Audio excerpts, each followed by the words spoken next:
Well, hello everybody. This is week 2 of our Anne of Green Gables book club. And we're on chapter 3 because remember we skipped chapter 1. So last chapter, Flora, I know this is the first time. So brief recap. Chapter 1 had Matthew Cuthbert, him and his sister Marilla, have a farm, Prince Edward Island, and they are going to adopt a new member of the family. And second chapter was called Matthew Cuthbert is Surprised, because it turned out that the orphan that they were adopting was a little girl, and they thought that it was going to be a boy. But Matthew, who's so shy, didn't tell her anything. He just let her have a nice trip to Green Gables, and then they've just arrived at Green Gables. Marilla, the sister, she's much more down to earth, and we'll just have to wait to see what she says about this little girl showing up when she expected a boy. Marilla came briskly forward as Matthew opened the door, but when her eyes fell on the odd little figure in the stiff, ugly dress, with the long braids of red hair and the eager, luminous eyes, she stopped short in amazement. Matthew Cuthbert, who's that? Where is the boy? There wasn't any boy, said Matthew wretchedly. There was only her. He nodded at the child, remembering that he had never even asked her name. No boy? But there must have been a boy, insisted Marilla. We sent word to Mrs. Spencer to bring a boy. Well, she didn't. She brought her. I asked the station master, and I had to bring her home. She couldn't be left there, no matter where the mistake had come in. Well, this is a pretty piece of business. During this dialogue, the child had remained silent, her eyes roving from one to the other, all the animation fading out of her face. Suddenly, she seemed to grasp the full meaning of what had been said. Dropping her precious carpetbag, she sprang forward a step and clasped her hands. You don't want me, she cried. You don't want me because I'm not a boy. I might have expected it. Nobody did ever want me. I might have known it was all too beautiful to last. I might have known nobody really did want me. Oh, what shall I do? I'm going to burst into tears. Well, burst into tears she did, sitting down on a chair by the table, flinging her arms out upon it, and burying her face in them. She proceeded to cry stormily. Marilla and Matthew looked at each other deprecatingly across the stove. Neither of them knew what to say or do. Finally, Marilla stepped lamely into the breach. Well, there's no need to cry about it. Yes, there is need. The child raised her head quickly, revealing a tear-stained face and trembling lips. You would cry too if you were an orphan and had come to a place you thought was going to be home and found that they didn't want you because you weren't a boy. Oh, this is the most tragical thing that's ever happened to me. Something like a reluctant smile, rather rusty from long disuse, mellowed Marilla's grim expression. Well, don't cry anymore. We're not going to turn you out of doors tonight. You'll have to stay here until we can investigate this affair. What's your name? The child hesitated for a moment. Will you please call me Cordelia? She said eagerly. Call you Cordelia? Is that your name? No, it's not exactly my name, but I would love to be called Cordelia. It's such a perfectly elegant name. I don't know what on earth you mean. If Cordelia isn't your name, what is it? Anne Shirley, reluctantly faltered forth the owner of that name. But oh, please do call me Cordelia. It can't matter much what you call me if I'm going to be here just a little while, can it? And Anne is such an unromantic name. Unromantic fiddlesticks, said the unsympathetic Marilla. Anne is a real good name, plain and sensible. You've no need to be ashamed of it. Oh, I'm not ashamed of it, explained Anne. Only I like Cordelia better. I've always imagined that my name was Cordelia, At least I always have of late years. When I was young, I used to imagine it was Geraldine, but now I like Cordelia better. But if you call me Anne, please call me Anne spelled with an E." "What difference does it make how it's spelled?" asked Marilla with another rusty smile as she picked up the teapot. "Oh, it makes such a difference. It looks so much nicer. When you hear a name pronounced, you can't always see it in your mind, just as if it was printed out. I can, and A-N-N looks dreadful, but A-N-N-E looks so much more distinguished. If you'll only call me Anne spelled with an E, I shall try to reconcile myself to not being called Cordelia." "Very well then, Anne spelled with an E.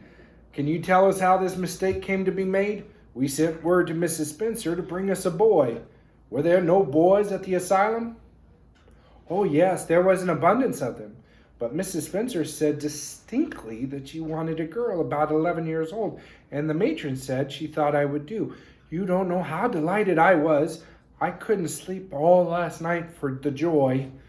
Oh," she added reproachfully, turning to Matthew, "why didn't you tell me at the station that you didn't want me and leave me there? If I hadn't seen the White Way of Delight and the Lake of Shining Waters, it wouldn't be so hard." "What on earth does she mean?" demanded Marilla, staring at Matthew. She's referring to some conversation we had on the road," said Matthew hastily. "I'm going to put the mare in, Marilla. Have the tea ready for when I come back." Did Mrs. Spencer bring anybody over besides you?" continued Marilla when Matthew had gone out. "She brought Lily Jones for herself. Lily is only 5 years old, and she's very beautiful. She has nut brown hair. If I was very beautiful and had nut brown hair, would you keep me then?" "No. We want a boy to help Matthew on the farm. A girl would be of no use to us. Take off your hat. I'll lay it in your bag on the hall table." Anne took off her hat meekly. Matthew came back presently, and they sat down to supper. But Anne could not eat. In vain she nibbled at the bread and the butter. She pecked at the crab-apple preserve out of a little scalloped glass dish by her plate. She did not really make any headway at all. "You're not eating anything," said Marilla sharply, eyeing her as if it was a serious shortcoming. Anne sighed. "I can't. I'm in the depths of despair." "Can you eat when you are in the depths of despair?" "I've never been in the depths of despair, so I can't say," responded Marilla. "Weren't you? Well, did you ever try to imagine you were in the depths of despair?" "No, I didn't." "Then I don't think you can understand what it's like. It's a very uncomfortable..." Sure, oh yeah, I can hear. Do you want me to speak up, Wilma? No, No. I just She was didn't worried know if about I'm you. talking and for them. Oh, gotcha. When you try to eat, a lump comes right up in your throat and you can't swallow anything. Not even if it was a chocolate caramel. I had one chocolate caramel once 2 years ago, and it was simply delicious. I've often dreamed since that I had a lot of chocolate caramels, but I always wake up just when I'm going to eat them. I do hope you won't be offended because I can't eat. Everything is extremely nice, but still, I cannot eat." "I guess she's tired," said Matthew, who hadn't spoken since his return from the barn. "Best put her to bed, Marilla." Marilla had been wondering where Anne would be put to bed. She had prepared a couch in the kitchen chamber for the desired and expected boy. But although it was neat and clean, it did not seem quite the thing to put a girl there somehow. But the spare room was out of the question for such a stray waif, so there remained only the east gable room. Marilla lighted a candle and told Anne to follow her, which Anne spiritlessly did, taking her hat and her carpetbag from the hall table as she passed. The hall was fearsomely clean. The little gable chamber in which she presently found herself seemed cleaner still. Marilla set the candle on the three-corner table and turned down the bedclothes. I suppose you have a nightgown? She questioned. Anne nodded. Yes, I have two. The matron of the asylum made them for me. They're fearfully skimpy. There is never enough to go around in an asylum, so things are always skimpy. At least in a poor asylum like ours. I hate skimpy nightdresses, but one can dream just as well in them as in a lovely trailing one with frills around the neck. So that's one consolation. Well, undress as quick as you can and go to bed. I'll come back in a few minutes for the candle. I daren't trust you put it out yourself. You'd likely set the place on fire. When Marilla had gone, Anne looked around her wistfully.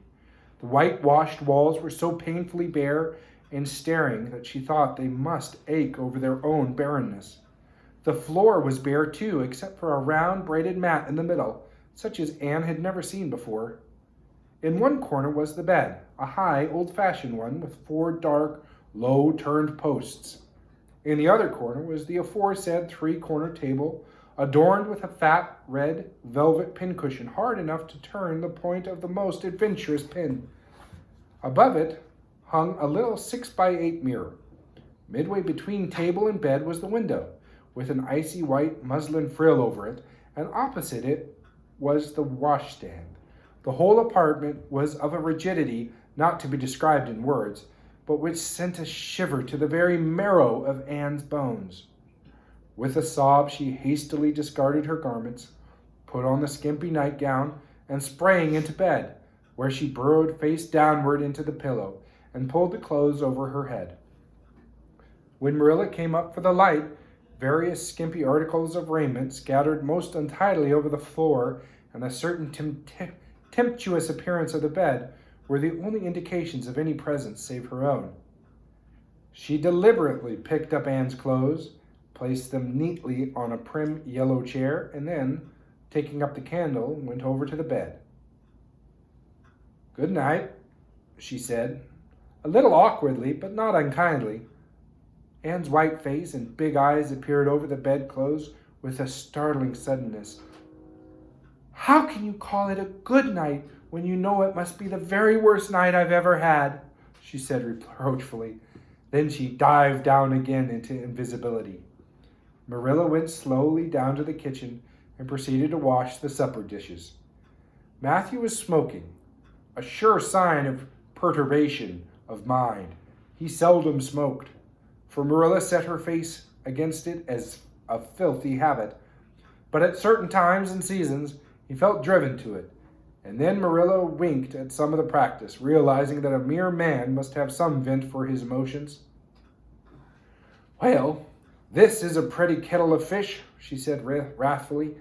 "This is what comes of sending word instead of going ourselves. Robert Spencer's folks have twisted that message somehow. One of us will have to drive over and see Mrs. Spencer tomorrow, that's certain. This girl will have to be sent back to the asylum." "Yeah, I suppose so," said Matthew reluctantly. "You suppose so? Don't you know it?" "Well, now, she's a real nice little thing, Marilla. It's kind of a pity to send her back when she's so set about staying here." "Matthew Cuthbert, you don't mean to say that we ought to keep her?" Marilla's astonishment could not have been greater if Matthew had expressed a predilection for standing on his head. Well, now, no, I suppose not exactly," stammered Matthew, uncomfortably driven into the corner for his precise meaning. I suppose we could hardly be expected to keep her." "I should say not. What good would she be to us?" "We might be some good to her," said Matthew suddenly and unexpectedly. "Matthew Cuthbert, I believe that child has betwixt you. I can see as plain you want to keep her." "Well, now, she's a real interesting little thing," persisted Matthew. "You should have heard her talk coming from the station." "Oh, she can talk fast enough. I saw that at once. It's nothing in her favor either. I don't like children who have so much to say. I don't want an orphan girl, and if I did, that isn't the style I'd pick out. There's something I don't understand about her.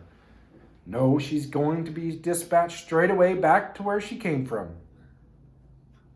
I could hire a French boy to help me, said Matthew, and she'd be company for you. I'm not suffering for company, said Marilla shortly, and I'm not going to keep her. Well, now, it's just as you say, of course, Marilla, said Matthew, rising and putting his pipe away. I'm going to bed. To bed went Matthew, and to bed, when she had put her dishes away, went Marilla, frowning most resolutely, and upstairs in the east gable, a lonely, heart-hungry, friendless child cried herself to sleep. Poor Anne, right? Well, thank you, everybody. That's it? What's one chapter? Continue. What's that? Continue. It does. Oh, It okay. goes on. You guys want me to keep going? Next. Next week, I know. We'll We're do. tired now. She wants I'm to- sorry, Jan. I'll plan it better. I'll try to do more than one chapter next time, maybe. Was that too long? That first chapter was really. It was a really long one. I looked at the recording. It was 32 minutes. So now, granted, I had to get up in the middle of it, but I wasn't gone for very long. So anyway, That's good. you know that blanket, Wilma, almost looks like it came from Prince Edward Island. It does, don't it? I was just looking at it. That's a fantastic blanket. So, all right, everybody. Well, thank you so much. If you can't tell, I love reading it. Thank you. You Nikki. like to read? I love. So this is. I just finished. I'm on book 2 now with my kids, and so I just finished reading this one. I think we finished it in December, and so maybe You know, not it's December. more fun if you're telling stories. I did that to Yeah. my grandchildren. I didn't read a book, but I told them stories. I'd make it really sad, and you could just see their little faces, you know, Nice. and they could almost cry. And then you change it to be happy, and oh, they were so bright. That's it true. was so fun. I do that a little bit, and actually, that's one of the things they do in here is they start a story club where they sit around and they make up stories. So maybe someday